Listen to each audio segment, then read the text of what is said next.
Welcome back to Meeravani YouTube channel. మీ doctor Sundari ప్రేక్షకు నమస్కారం. ఈరోజు మనం ప్రతి ఒక్కళ్ళు కూడా లైఫ్లో సక్సెస్ అవ్వాలని, మంచి కెరీర్ ఎత్తుక్కోవాలని ఆలోచిస్తూ ఉంటారు. కానీ వారి జాతకం ప్రకారం వాళ్ళకి ఏది అనుకూలమైందో తెలుసుకోకుండా, వారికి టాలెంట్ దేంట్లో ఉందో చూసుకోకుండా ఎవరో చేశారని చెప్పి ఏదో ఎత్తుక్కొని దానివల్ల సక్సెస్ అవ్వలేకపోవడం కూడా ఉంటుంది.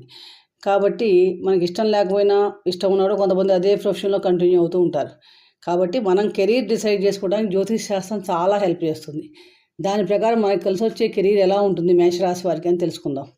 మేషరాశి వారు చాలా తెలివితేటలు కలిగి ఉంటారు, చాలా పట్టుదల కూడా కలిగి ఉంటారు. ఎందుకంటే రాష్ట్రాధిపతి కుజుడయ్యాడు కాబట్టి వీళ్ళకి ఛాలెంజెస్ ఉన్న జాబ్స్ అయితే చక్కగా చాలా బాగుంటాయి. మిలిటరీ, రాజకీయాలు, రెవెన్యూ వర్క్స్లోను, డిస్క్ వర్క్లో ఉన్న వాటిలోను, అలాగే పారిశ్రామికవేత్తలు గాను, రియల్ ఎస్టేట్ సంబంధమైన సర్జన్లు గాను, వీటన్నిటిలో కూడా చక్కగా రాణిస్తారు. కాబట్టి వీటికి సంబంధించిన కెరీర్ అనుకుంటే సక్సెస్ అవడానికి అవకాశం ఎక్కువగా ఉంటుంది.